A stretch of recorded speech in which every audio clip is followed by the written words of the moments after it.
So students देखो कैसे हम लोग डिफ्रेंशिएट करेंगे सारे 7 क्रिस्टल सिस्टम को। क्यूबिक मीन्स क्या होगा, एक्सिस जो रहेंगे A B C will all be equal, सब कैसे रहने वाले, इक्वल रहेंगे। और अल्फा बीटा गैमा जो है means angle between the 3 axis will be 90 degree. देखो स्ट्रक्चर क्यूबिक फॉर्म का, ठीक है। पहले ऐसे ड्रॉ करना है क्यूब। आई होप सबको क्यूब ड्रॉ करते आता है। तो हमको पॉइंट टू बी नोटेड यही है कि इनके एंगल्स इक्वल रहेंगे और इनके एक्सिस इक्वल रहेंगे इन क्यूबिक फॉर्म। ठीक है, प्रिमिटिव, बॉडी सेंटर्ड और face centred. Primitive means simple, जिसमें हम कॉर्नर्स को कंसिडर करते हैं 8 कॉर्नर्स। बॉडी सेंटर्ड मतलब कॉर्नर्स 8 कॉर्नर्स प्लस एक बॉडी का सेंटर होता है वो। और फेस सेंटर्ड मतलब ये देखो कि सारे कॉर्नर्स प्लस 6 फेसेस, 1 2 3 4 5 6। ओके, तो ऐसे 6 face centred, 1 body centred plus corners and corners in primitive और simple cubic cell. Next is tetragonal. Tetragonal के लिए क्या कंडीशन है कि जो एक्सिस है A will be equal to B but B will not be equal to C. तो मतलब कि इनकी लेंथ में देखो डिफरेंस दिख रहा है, ए और बी इक्वल दिख रहे हैं और सी जो है वो नॉट इक्वल है। तो इस तरीके से हम इसको ड्रॉ करेंगे। और बाद में बॉन्ड एंगल तीनों का कितना है, तीनों परपेंडिकुलर है, मीन्स तीनों भी कैसे 90 डिग्री का बॉन्ड एंगल है। ठीक है, 90 डिग्री को हम क्या बोलते हैं, परपेंडिकुलर ऑल्सो हम बोलते हैं। तो प्रिमिटिव और बॉडी सेंटर दो टाइप है इसमें टेट्रागोनल में। ओके, ऐसे 14 ब्रेवियस लैटिसेस है जिसमें 7 क्रिस्टल सिस्टम है। और ये इस तरीके से हम पॉइंट्स को अरेंज कर सकते हैं, ये हमने देखा था लास्ट लेक्चर में, तो उसके आज स्ट्रक्चर स्टडी कर रहे हैं। ठीक है, तो टेट्रागोनल में क्या कंडीशन है कि A will be equal to B, means A और बी इक्वल है और जो सी है वो इक्वल नहीं है दोनों को भी। और अल्फा बीटा गामा जो बॉन्ड एंगल है वो 90 डिग्री का है। तीनों के बीच में बॉन्ड एंगल कैसे 90 डिग्री के बॉन्ड एंगल में है। ओके, नेक्स्ट था ऑर्थोरोम्बिक। ऑर्थोरोम्बिक के लिए देखो स्ट्रक्चर कैसा होगा, कंडीशन कि ऑर्थोरोम्बिक जब हम क्रिस्टल सिस्टम बनाते हैं तो A is not equal to B and C is not equal, मतलब तीनों भी अनइक्वल है। यहाँ हम देख सकते हैं, देखो ए जो है लेंथ में बड़ा है, इज लार्ज इन साइज, फिर बी डिफरेंट साइज का है और सी भी डिफरेंट साइज का है। ओके, किसी को भी कंसिडर कर सकते हैं ए बी सी। इसके बाद में बॉन्ड एंगल कैसा है, तीनों के बीच में 90 डिग्री। ठीक है, तीनों के बीच में बॉन्ड एंगल कैसा है 90 डिग्री। तो ये चीज हमको किसके लिए ध्यान में रखना है, ऑर्थोरोम्बिक के लिए क्या कंडीशन है कि एक्सिस जो है A B C they are unequal and alpha beta gamma bond angle between the 3 axis is equal to 90 degree. तो मीन्स हम सीक्वेंस वाइज ध्यान में रखेंगे कि क्यूबिक में 90 डिग्री है, टेट्रागोनल में 90 डिग्री है और ऑर्थोरोम्बिक में 90 डिग्री है बॉन्ड एंगल, तीनों भी एक्सिस के बीच में। फर्स्ट इसमें तीनों इक्वल है, सेकेंड इसमें B is not equal to C और थर्ड इसमें तीनों भी नॉट इक्वल है। ओके, एक ट्रिक हो सकती है ये याद करने की ऑर्थोरोम्बिक की। इसमें ऑर्थोरोम्बिक के लिए हमने 4 टाइप्स देखे, एक तो प्रिमिटिव, बॉडी सेंटर्ड, ठीक है, फिर ये देखो फेस सेंटर्ड और lastly and centred. And centred है ना, कॉर्नर्स और अपोजिट साइड के जो एंड्स के जो सेंटर है वो अप और डाउन का सेंटर। ठीक है, इसीलिए एंड सेंटर्ड। ये पिक्चर में ये अच्छे से क्लियर हो जाएगा आप लोगों को। 4 टाइप्स है ऑर्थोरोम्बिक के। इसके बाद में नेक्स्ट है मोनोक्लिनिक। देखो मोनोक्लिनिक के लिए क्या कंडीशन है, again A is not equal to B not equal to C, means देखो तीनों भी ए बी और सी तीनों कैसे हैं, नॉट इक्वल है। अल्फा और बीटा का एंगल कैसा है 90 डिग्री है। अल्फा और बीटा जो है दो एंगल्स कैसे 90 डिग्री है और beta not equal to 90 degree, मतलब थर्ड एंगल जो समझ जाओ, कोई भी बीटा लो, इस साइड का ले सकते हैं, is not equal to 90 degree, जो परपेंडिकुलर दिख रहा है उसको 90 डिग्री। तो alpha and gamma is equal to 90 degree and beta is not equal to 90 degree. किसके लिए है ये कंडीशन, मोनोक्लिनिक के लिए है ये कंडीशन। ठीक है, तो इस तरीके से फिर इसको हमको ड्रॉ करना पड़ेगा, जिसमें हमको एक्सिस, तीनों एक्सिस कैसे अनइक्वल है वो दिखाना पड़ेगा। अल्फा और गामा 90 डिग्री है दिखाना पड़ेगा और बीटा 90 डिग्री दिखाना पड़ेगा। ठीक है, इसके बाद में नेक्स्ट देखेंगे हेक्सागोनल के लिए। हेक्सागोनल में क्या होने वाला है, A is equal to B but not equal to C. देखो इन्होंने हेक्सागन में सिर्फ ये इतना सा पोर्शन ही कवर किया है। ठीक है, पर ड्रॉ करते समय हमको कैसे करना है ये एक बार मैं बता देती हूँ। इसको ड्रॉ करते समय ये इसमें से समझ में आएगा। देखो पहले हम क्या करेंगे, एक हेक्सागन ड्रॉ कर लेंगे। ठीक है, एक हेक्सागन ड्रॉ कर लिया, उसको अगेन सिमेट्री से ये 2 लाइंस ड्रॉ कर लेंगे। फिर इसके बाद में ये जो पॉइंट है, ये जो कॉर्नर है, इसके हम थोड़े से बड़ी लार्ज मतलब लॉन्ग बड़ी लाइंस ड्रॉ कर लेंगे। फिर क्या करेंगे, इसको हम फिर से एक हेक्सागन बनाएंगे और अंदर के जो पॉइंट्स थे वो अंदर के पॉइंट से ज्वाइन कर लेंगे। तो इस तरीके का एक हेक्सागन तैयार करेंगे हम लोग। ओके, कैसे तैयार करेंगे फिर से एक बार बता देती हूँ। पहले क्या करेंगे, एक हेक्सागन बनाएंगे। ठीक है, उसके बाद में इसके जो एंड्स है थोड़े से शॉर्ट बनाना है। उसके बाद में इसके जो मिडिल पॉइंट्स है वो थोड़े से लॉन्ग बनाना है। और फिर इनको ज्वाइन करने के बाद में एक हम हेक्सागन बनेगा। इसके पॉइंट से और इसके पॉइंट से यहाँ पे इसको हमको ज्वाइन करना। ओके, सारे पॉइंट्स ज्वाइन कर लेंगे। इसको इसको इसको, ये इसका सेंटर हो जाएगा। इसको इसको और इसको, ये इसका सेंटर हो जाएगा। थोड़ा सा टिल्टेड है क्योंकि बॉन्ड एंगल में चेंज है। गैमा का बॉन्ड एंगल 120 डिग्री, इसलिए ये इक्वल नहीं आ रहा है। ओके, तो इसमें देखो कैसा बताया कंडीशन कि A is not equal to B but not equal to C रहेगा। ठीक है, साइड्स में। और फिर बाद में अल्फा और बीटा इक्वल टू 90 और गैमा इज 120। ठीक है, ड्रॉ कैसे करना है ये मैंने आपको बता दिया अभी। इसके बाद में रोम्बोहेड्रल में क्या हो रहा है, देखो A equal to B equal to C, लेकिन अल्फा बीटा और गैमा तीनों भी not equal to 90 degree. Rhombohedral देखो टिल्टेड है पूरा, 90 डिग्री का बॉन्ड एंगल बन ही नहीं रहा है किसी में भी, लेकिन जो साइज है, लेंथ जो है ए बी सी वो सेम है किसमें, रोम्बोहेड्रल में। ठीक है, फिर लास्टली ट्राइक्लिनिक में देखो क्या हो रहा है। ट्राइक्लिनिक में एक ही है उसका प्रिमिटिव, इसका भी प्रिमिटिव है, हेक्सागोनल का भी प्रिमिटिव है, मोनोक्लिनिक का भी प्रिमिटिव ही है। तो ऐसे लास्ट के जो 4 है उसमें कितने स्ट्रक्चर्स है, सॉरी मोनोक्लिनिक में 2 है प्रिमिटिव और एंड सेंटर्ड भी है। देखो यहाँ पर स्ट्रक्चर दिया हुआ है, एंड सेंटर्ड भी है ये मोनोक्लिनिक का, जिसमें कॉर्नर्स प्लस अपोजिट एंड्स, इसके लिए है वो मोनोक्लिनिक के लिए। लेकिन हेक्सागोनल, रोम्बोहेड्रल और ट्राइक्लिनिक के लिए सिर्फ एक एक ही स्ट्रक्चर है। तो देखो ट्राइक्लिनिक में क्या कंडीशन है, A not equal to B not equal to C and alpha beta gamma all not equal to 90 degree. ठीक है, कोई भी 90 डिग्री को इक्वल नहीं है। ठीक है, तो स्ट्रक्चर में भी वही बताना है कि देखो A not equal to B not equal to C और जो बॉन्ड एंगल है वो भी 90 डिग्री नहीं है, मतलब कोई भी एक दूसरे को परपेंडिकुलर नहीं है। इस तरीके से हमको स्ट्रक्चर ड्रॉ करके इसकी ये जो कंडीशन है क्रिस्टल सिस्टम की उसको फुलफिल करना है। ओके, अब आपको आई होप समझ में आया होगा कैसे ड्रॉ करना है ये क्रिस्टल सिस्टम। ठीक है, प्रैक्टिस करो, आ जाएगा। 1 या 2 बार प्रैक्टिस करना है। जो कंडीशन है उसका चार्ट बना के आप रखेंगे। चार्ट बनाने के बाद में इसके आप रोज डेली देखेंगे तो आपको हो जाएगा याद ये। Next is our relationship between molar mass, okay, जिसको हम स्मॉल m से डिनोट करते हैं मोलर मास को, और डेंसिटी ऑफ अ सब्सटेंस जिसको हम रो से डिनोट करते हैं। ठीक है, इसको क्या बोलते हैं, rho, RHO rho. And unit cell length, unit cell edge length. ठीक है ना, एज लेंथ होती है मतलब कि कॉर्नर का जो लेंथ है वो, उसको एज, उसको हम क्या बोलते हैं, ए, स्मॉल ए से डिनोट करेंगे। ठीक है, एक जो भी सेल है उसका कुछ मोलर मास होगा, क्यूबिक सेल होगा या फिर हेक्सागोनल या जो भी है, उसका कुछ मोलर मास होगा m, उसकी कुछ अपनी डेंसिटी होगी, है ना, रो, और उसका कुछ लेंथ होगा, यूनिट सेल जो है उसका एक लेंथ एज होगा, उसको हम ए से डिनोट करेंगे।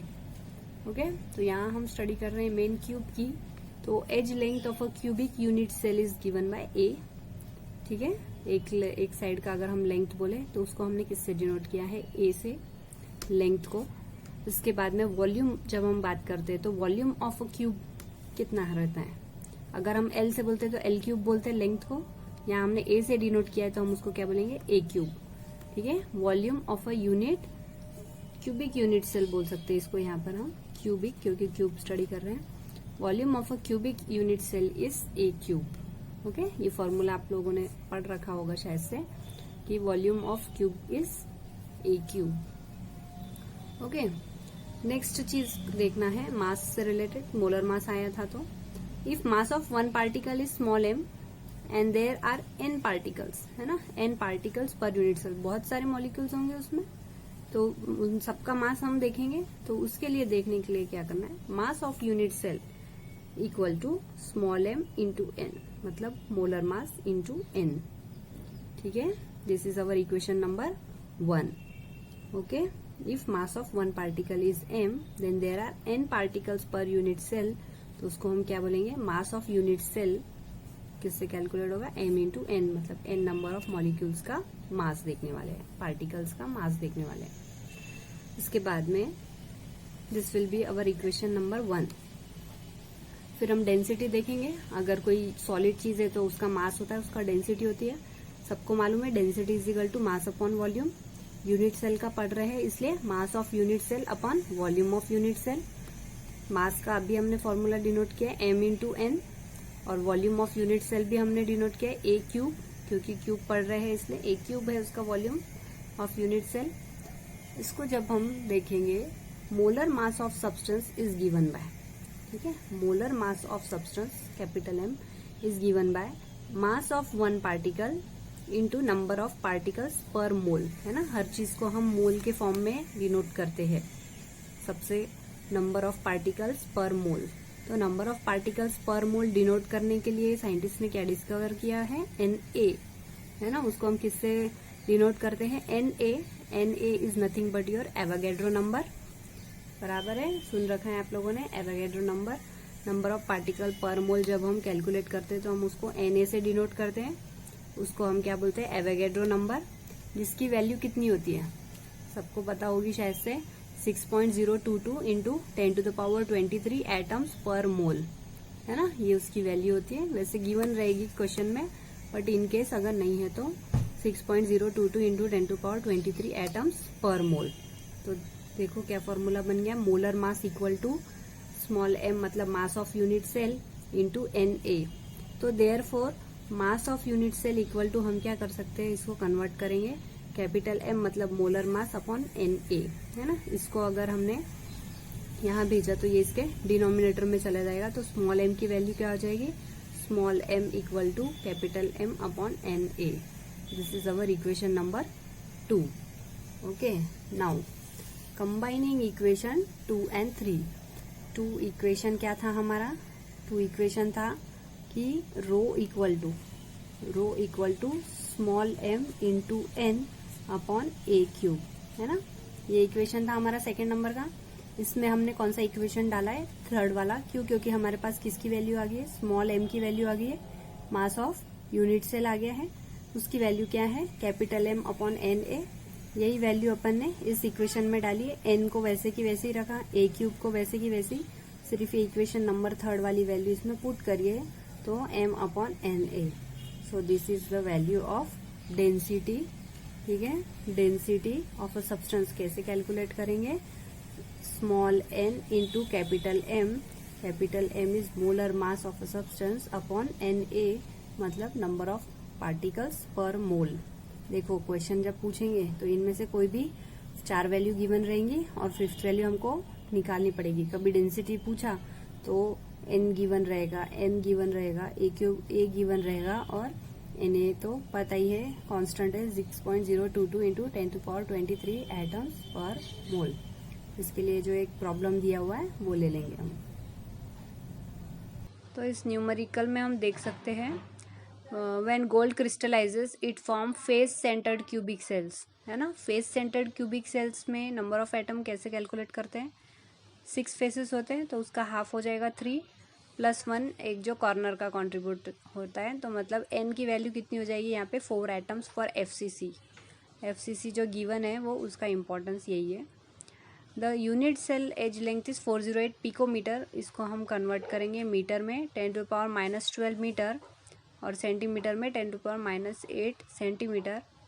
Na की वैल्यू गिवन है 6.022 इंटू 10⁻23 एटम्स पर मोल। इन सारी वैल्यूज़ को हम हमारे फार्मूले में पुट करेंगे, rho equal to capital M into n divided by a cube into Na।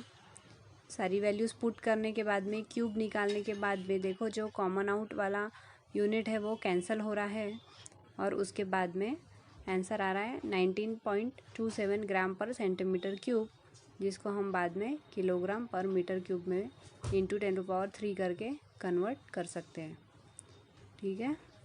तो इस तरीके के न्यूमेरिकल्स पूछे जाते हैं। यहाँ पर रो डायरेक्ट पूछा हुआ था। आप लोगों को इसमें से कोई भी दूसरी 4 वैल्यूज़ गिवन रहेंगी और कोई एक 5th नंबर का पूछ सकते हैं, है ना। 5 इसमें कॉन्स्टिट्यूएंट्स है ये न्यूमेरिकल में, तो या तो m पूछ लेंगे, कभी a पूछ लेंगे, कभी स्मॉल n पूछ लेंगे, तो आपको करते आना चाहिए। Okay, so our next topic is packing of particles in a crystal lattice. Packing of particles in a crystal lattice, एक जो क्रिस्टल लैटिस बन रहा है या फिर एक क्रिस्टल सिस्टम बन रहा है या सॉलिड बन रहा है, तो उसमें पार्टिकल्स का अरेंजमेंट कैसा है ये हमको स्टडी करना है थोड़ा डीप में। तो देखो, जब एक पर्टिकुलर मेरे पास ये पजल है तो इसमें से थोड़ा देखेंगे। ये तो स्क्वायर शेप का है, ठीक है, पर इसका जो देखो यूनिट सेल है, समझो ये एक सिंपल यूनिट सेल है। ये सारे यूनिट सेल मिलके इन्होंने एक क्यूब का एक साइड बनाया है। तो इनके बीच में कुछ वॉइड स्पेसेस है ना। तो मतलब इसकी पैकिंग की कुछ एफिशिएंसी होंगी या कुछ पर्टिकुलर गैप या डिस्टेंस होंगे, उसके हिसाब से इनको प्लेस किया हुआ होगा, है ना। सारे ही साइड से वैसे ही सेम होगा, देखो रिपीटेड पैटर्न होगा, वो सब साइड से देख लो कि वो सेम होगा। ये तो क्यूब है अवेलेबल मेरे पास, इसलिए इसे एक्सप्लेन कर रही हूँ, ठीक है। तो सब में देखो गैप एक जैसा ही होगा, और रोटेशन के हिसाब से भी सब जगह इक्वल रखा होगा, है ना। तो ये पैकिंग एफिशिएंसी, पैकिंग है इसकी इस टाइप की। ओके, तो इसी चीज को हमको पढ़ना है। लेकिन जब हम पढ़ेंगे, ये फॉर एग्जाम्पल था सिर्फ, जब हम पढ़ेंगे तो हम एक क्रिस्टल को हम कैसा ट्रीट करेंगे, स्फीयर के जैसा ट्रीट करेंगे, हार्ड स्फीयर के जैसा ट्रीट करेंगे। उसके जो लैटिस पॉइंट्स है उसको हम, उसके जो पार्टिकल्स है उसको हम हार्ड स्फीयर्स के जैसा ट्रीट करेंगे। क्यों ऐसे ट्रीट करेंगे, क्योंकि स्फीयर जो है वो सबसे कम स्पेस ऑक्यूपाई करता है, इसके लिए हम उसको स्फीयर के फॉर्म में देखते हैं, ठीक है। स्फीयर जो है वो सबसे कम स्पेस यूटिलाइज करता है इसके लिए। तो इसके पॉइंट्स देख लेंगे, क्या क्या पॉइंट्स है। The constituent particles of a crystalline solid are close packed, है ना। क्लोज पैकिंग थी, पूरी कोशिश रहेगी कि सारे जो उसके कॉन्स्टिट्यूएंट पार्टिकल्स है, मतलब जिससे एक क्रिस्टल बना हुआ है, उसके पार्टिकल्स कैसे हो, क्लोजली पैक्ड हो। सेकेंड थिंग कि packing of particles in a crystal, the individual particles are treated as hard spheres. अभी मैंने बताया हार्ड स्फीयर्स के जैसा उसको हम ट्रीट करेंगे, क्योंकि ये सबसे कम स्पेस ऑक्यूपाई करते हैं इसके लिए। And its closeness maximise the inter particle attraction. Hard sphere के फॉर्म में क्या होता है, इनका जो एक दूसरे का इंटर पार्टिकल अट्रैक्शन होता है वो मैक्सिमम होता है। इसके लिए भी हम स्फीयर फॉर्म के फॉर्म में इसको हम स्टडी करेंगे, ठीक है। For understanding, okay, for understanding we can use the identical hard spheres of equal size to represent the atoms in a metal in terms of closest packing of identical sphere, है ना। ये सारे जो spear रहेंगे जिससे एक crystal बना हुआ है वो कैसा रहेगा, आइडेंटिकल रहेगा, इक्वल साइज के स्पीयर रहेंगे, अलग अलग नहीं रहेंगे। अलग अलग रहेंगे तो क्या उसमें एक जैसी यूनिफॉर्मिटी बनेगी, एक यूनिफॉर्म क्रिस्टल बनेगा क्या, नहीं बनेगा। इसलिए हम क्या करेंगे, उसको हम स्पीयर्स को इक्वल साइज का ट्रीट करेंगे, ओके। इसके बाद में एक नई टर्म है, CN means your coordination number, ठीक है, coordination number. What is this coordination number? Coordination number means neighbouring spheres that touch any given sphere is its coordination number, ठीक है। जैसे कि फॉर एग्जाम्पल, ये एग्जाम्पल देखो, यहाँ पर एक स्पीयर मैंने एक लाइन में ड्रॉ किया है, तो इसको जो टच किया है, कितना स्पीयर ने एक को टच किया, 1 को, इसको 1 और 2 को, इसको 1 और 2 को, मतलब इस साइड के और इस साइड के 2, ये वाले स्पीयर को, इस साइड का एक स्पीयर है और इस साइड का एक स्पीयर है। तो जो बीच का रहेगा, सेंटर का, तो बीच का या बिटवीन बोल सकते, बिटवीन स्पीयर को कितने स्पीयर्स ने अटैच करके रखा है। ये सिंपल एक 1D वाला है, ठीक है ना, 1 डायमेंशन क्रिस्टल स्ट्रक्चर है। तो इसमें हम क्या बोलेंगे, इसका कोऑर्डिनेशन नंबर कितना है, 2। क्यों? क्योंकि एक क्रिस्टल या एक स्पीयर जो है वो कितने, एक स्पीयर के पार्टिकल कितने पार्टिकल से अटैच्ड है या उसके नेबर में कितने हैं, 2 है, इसलिए इसका कोऑर्डिनेशन नंबर क्या हो जाएगा, 2। तो समझ में आया what is coordination number? Neighbouring spheres, मतलब जो पड़ोसी स्पीयर है, कितने स्पीयर से टच है वो, है ना, उसको बोलते हैं कोऑर्डिनेशन नंबर और एक और डेफिनेशन है हमारे पास में, the number of nearest neighbours of a particle is called as coordination number. पास में, सबसे पास में कितने ज्यादा पार्टिकल प्रेजेंट है, जो भी हम पार्टिकल को कंसिडर कर रहे हैं उसके आजू बाजू में कितने पार्टिकल प्रेजेंट है, उसको हम क्या बोलते हैं, कोऑर्डिनेशन नंबर। और एग्जांपल्स हैं आगे, समझ में आ जाएंगे डेफिनेशन क्या बोल रही है। और एक और बात इससे रिलेटेड कि the larger the coordination number the closer are the spheres to each other. मतलब कोऑर्डिनेशन नंबर जितना ज्यादा रहेगा, कोऑर्डिनेशन नंबर 2 है यहाँ पे, इसके बाद में 4 रहेगा, फिर 6 रहेगा, तो जितना ज्यादा coordination number the closer are the spheres to each other, उतने ज्यादा वो एक दूसरे के क्लोज होते हैं। ठीक है, तो ये सारी पैकिंग की कंडीशन है कि कैसे पैकिंग ऑफ पार्टिकल्स होता है, किस फॉर्म में होता है, कौन से शेप में, हार्ड स्पीयर्स के फॉर्म में कंसिडर करेंगे। वो जो स्पीयर्स है वो सब इक्वल साइज के रहेंगे, सबसे ज्यादा क्लोजेस्ट पैकिंग रहेगी। क्यों? क्योंकि आइडेंटिकल रहेंगे, इसलिए उसमें इंटर पार्टिकल अट्रैक्शन बहुत ज्यादा रहेगा। और एक पार्टिकल के आजू बाजू में या उसके नेबरिंग स्पीयर्स कितने हैं, वो क्या डिनोट करते हैं, उसका कोऑर्डिनेशन नंबर। और कितने ज्यादा, जितने ज्यादा कोऑर्डिनेशन नंबर उतने ज्यादा उसके स्पीयर्स उतने ज्यादा क्लोज रहने वाले हैं, मतलब पैकिंग एफिशिएंसी अच्छी खासी रहेगी। तो हम स्टडी करना स्टार्ट करते हैं कैसे हम पैकिंग पढ़ते रहती है स्ट्रक्चर्स में। तो फर्स्ट हम स्टार्ट करेंगे 1D से। ठीक है, 1 डायमेंशन मतलब 1D है ना, कैपिटल D डायमेंशन को रिप्रेजेंट कर रहा है। तो उसके लिए एक स्ट्रेट लाइन में हमको क्या करेंगे, 1 डायमेंशन पढ़ रहे हैं तो क्लोज पैकिंग इन 1 डायमेंशन क्या होने वाला है, spheres touch each other in a row. एक ही रो में स्पीयर्स एक दूसरे को टच करते हुए रहेंगे, इसको क्या बोलेंगे, 1D डायमेंशन। ठीक है, इसका कोऑर्डिनेशन नंबर 2 हो जाएगा, क्योंकि एक पार्टिकल को 2 स्पीयर टच है, एक पार्टिकल को 2 स्पीयर टच है। ठीक है, तो दिस इज 1D। इसके बाद में हमको पढ़ना है आगे के स्ट्रक्चर्स। कौन सा है ये, 2 डायमेंशन मतलब कि 2D बोलेंगे। ठीक है, इसमें कैसी अरेंजमेंट करेंगे हम लोग कि देखो, एक रो में जो क्रिस्टल्स है, एक रो में जो क्रिस्टल्स है, they are stacked one upon the other, एक दूसरे के ऊपर है। जैसे ये ए है, एक ही रो है ये, दूसरा भी रो उसके ऊपर, तीसरा रो उसके ऊपर, चौथा रो उसके ऊपर, है ना। तो इस टाइप का जब स्टैकिंग रहेगा तो क्लोज पैकिंग इन 2D डायमेंशन हम बोलेंगे। 2D स्ट्रक्चर कैसा होता है, प्लेनर होता है। ठीक है, results by stacking the rows together such a way that they are in contact with each other, है ना, एक दूसरे के कॉन्टैक्ट में है। मिनिमम पॉसिबल कॉन्टैक्ट जितना हो सकता है उतने पास पास में हमने पार्टिकल्स को रखा है। इसको हम 2 इसमें सब डिवाइड कर सकते हैं। There are 2 ways to obtain the close packing in 2 dimension. कौन से 2 तरीके हैं, एक तो स्क्वायर क्लोज पैकिंग जिसको शॉर्ट फॉर्म है HCP, और दूसरा है हेक्सागोनल क्लोज पैकिंग जिसको हम बोलते हैं HCP, है ना, SCP और HCP, हेक्सागोनल क्लोज पैकिंग और स्क्वायर क्लोज पैकिंग। 2D को 2 इसमें डिवाइड किया है। तो देखो अरेंजमेंट कैसी हो सकती है इसकी, ये स्ट्रक्चर से आपको अच्छे समझ में आएगा। ऊपर वाला भी ये सेम स्ट्रक्चर है। तो अगर एक दूसरे के ऊपर एक समान अगर स्टैकिंग है ना, वर्टिकली और हॉरिजॉन्टली भी एक ही जैसी अगर स्टैकिंग है या फिर प्लेस किया है पार्टिकल्स को, तो उसको क्या बोलते हैं, स्क्वायर क्लोज पैकिंग। क्यों ऐसा बोलेंगे, क्योंकि जब हम काउंट करेंगे, ठीक है, जब हम एक स्पीयर के दूसरे नेबरिंग पार्टिकल्स को हम अगर काउंट करेंगे तो देखो वो क्या बना रहा है, एक स्क्वायर बना रहा है। अगर हमने ये सेंटर वाला जो पार्टिकल कंसिडर किया तो इसके बाजू में कितने स्पीयर प्रेजेंट है, देखो 1, ये 2, ये 3 और ये 4, है ना। तो ये 4 स्पीयर जो है वो क्या रहेंगे, इसका 4 स्पीयर मतलब अभी हमने एक डेफिनेशन बोली कि एक अगर सेंटर में या फिर एक पार्टिकल को कंसिडर कर रहे हैं, उससे टच किए हुए कितने स्पीयर्स है वो क्या डिनोट करते हैं, उसका कोऑर्डिनेशन नंबर। तो उसका कोऑर्डिनेशन नंबर क्या रहेगा, 4 रहेगा, है ना, क्योंकि ये जो एक पार्टिकल है वो कितने स्पीयर से कवर्ड है, 4 स्पीयर से कवर्ड है। ठीक है, तो this was square close packing. पहले एक बार डिफरेंस समझ लो, फिर पॉइंट्स भी पढ़ूंगी।